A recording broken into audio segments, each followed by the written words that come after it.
Bonjour mesdames, messieurs et bienvenue dans votre première édition de la semaine. On est le mercredi 7 septembre 2022 et voici les titres de votre édition.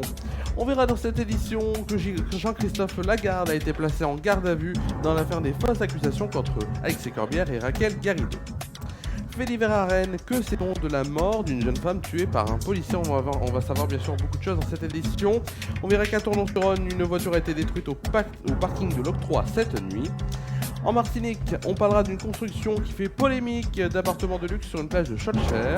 Ligue des champions, résultats d'hier soir plus programme de ce soir. Et enfin la météo et l'éphémérie de demain en fin d'édition. C'est la fin des titres de votre JT, de votre journal. On est là, on est le mercredi 7 septembre 2022.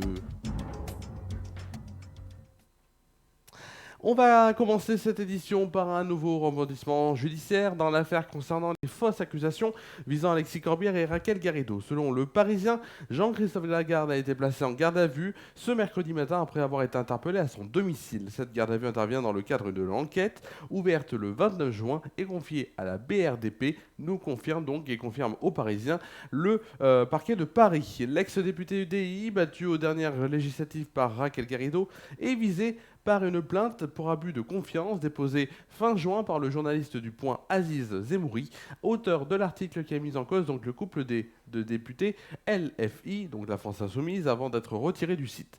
La plainte a été déposée monément donc contre le président de l'UDI et un ancien policier des renseignements territoriaux du département, membre du syndicat Police Anouar Bouajela, dit Noam Anouar. Ce dernier, qu'Aziz Zemouri présente comme à l'origine des fausses accusations contre les deux élus, a également été placé en garde à vue.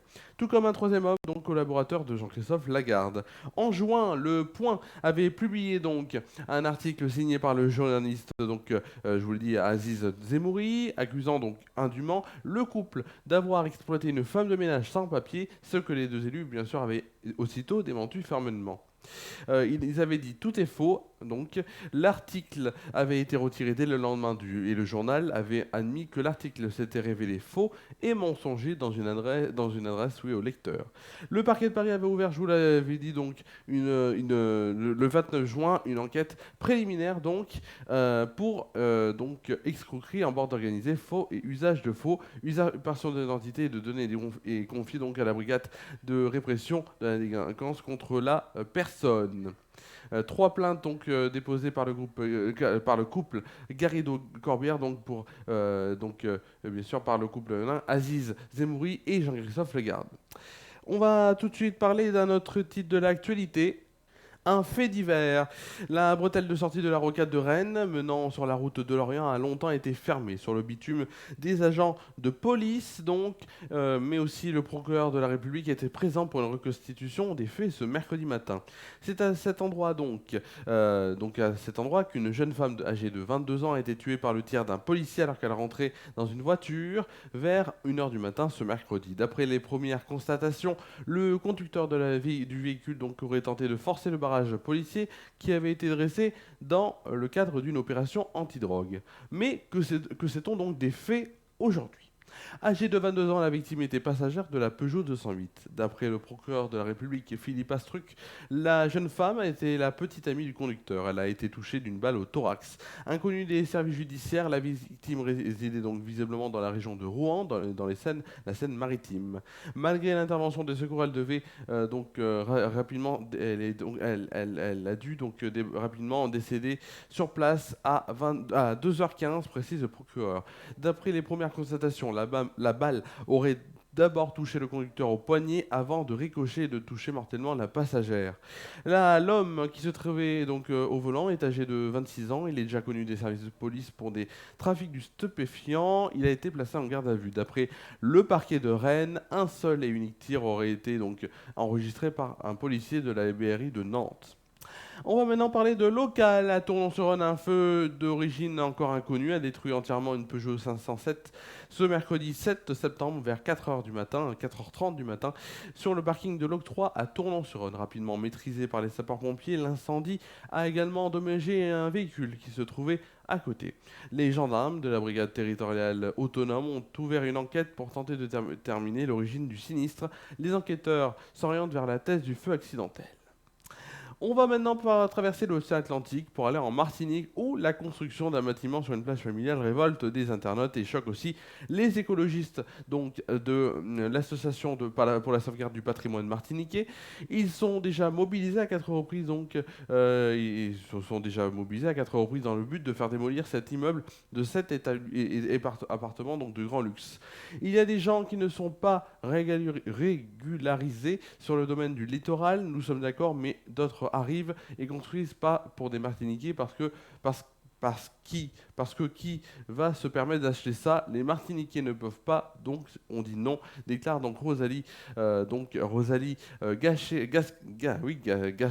Bardel, présidente de l'OSPAMAR, pardon. Cependant, selon la loi, cette construction est légale. Avant de passer à la météo, on va passer aux résultats de la Ligue des Champions. Quelques résultats pour vous dire que le Paris Saint-Germain s'est imposé 2-1 face à la Juventus de Turin. On a aussi la défaite de Chelsea. Défaite de Chelsea donc face au Dynamo Zagreb, si je ne me trompe pas. Et en plus, étant donné qu'il y a eu des défaites, en tout cas un mauvais début de championnat selon le président donc, de Chelsea, Thomas Tuchel, qui donc ancien entraîneur du Paris Saint-Germain, qui qui a entraîné Chelsea jusqu'à là, a été démis de ses fonctions. L'OM joue ce soir à 21h face à Tottenham. À noter aussi un bon match aussi entre l'Inter et le Bayern de Munich. On va tout de suite passer à une rubrique que vous adorez, je le sais. Cette rubrique, c'est tout de suite la météo.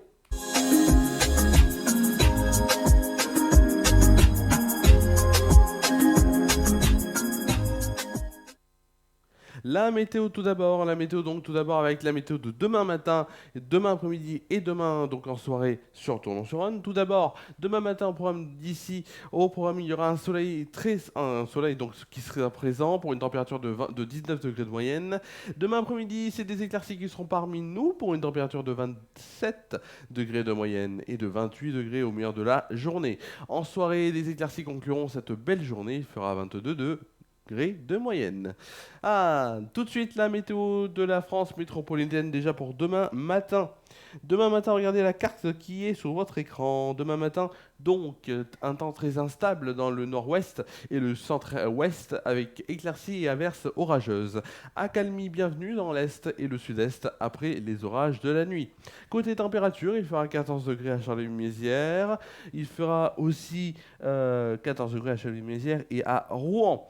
Il fera aussi 15 degrés à Lille, Cherbourg, Rennes, Orléans, Troyes, Bourges, Limoges, 16 degrés à Brest, Nantes, Paris, Lyon et Montélimar, 17 degrés à Strasbourg, Bordeaux et Montpellier, 18 degrés à Perpignan, 21 degrés à Nice. Pour le plus froid, il fera 11 degrés à Aurillac et pour le plus chaud, il fera 22 degrés. Ce sera à Ajaccio pour les courses. Demain après-midi, regardez la carte de demain après-midi. Et demain après-midi, un temps instable au nord de la Loire avec des éclaircies averses parfois fortes et orageuses. Le vent souffle, donc le vent du sud-ouest souffle assez fort au passage des averses. Un temps plus calme et ensoleillé sera observé des Pyrénées aux frontières de l'Est et à la Méditerranée. Côté température, il fera 20 degrés à Charleville-Mézières et Aurillac. Il fera combien aussi? Il fera 22 degrés donc à Paris 3,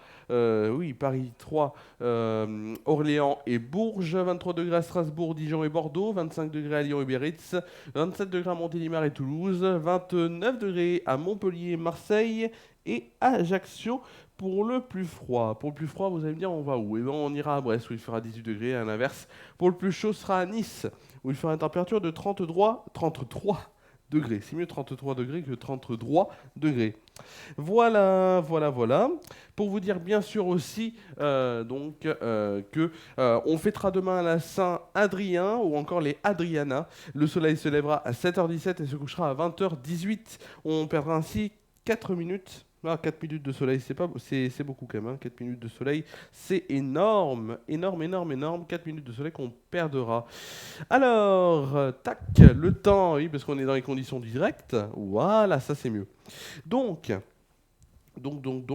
c'est bientôt la fin de cette édition, bien sûr, bientôt la fin de cette édition. Demain et vendredi, ce seront les dernières éditions de la semaine. Demain et vendredi, nouvelles éditions du JT, bien sûr. Samedi détente sera de retour. Et il y aura sans doute un live soit samedi ou soit dimanche. Je pense que ça peut être samedi soir, ça devrait être samedi soir avec Marseille et Lille. Et FR News Foot reviendra lundi prochain à 19h en inédit. C'est la fin de votre édition.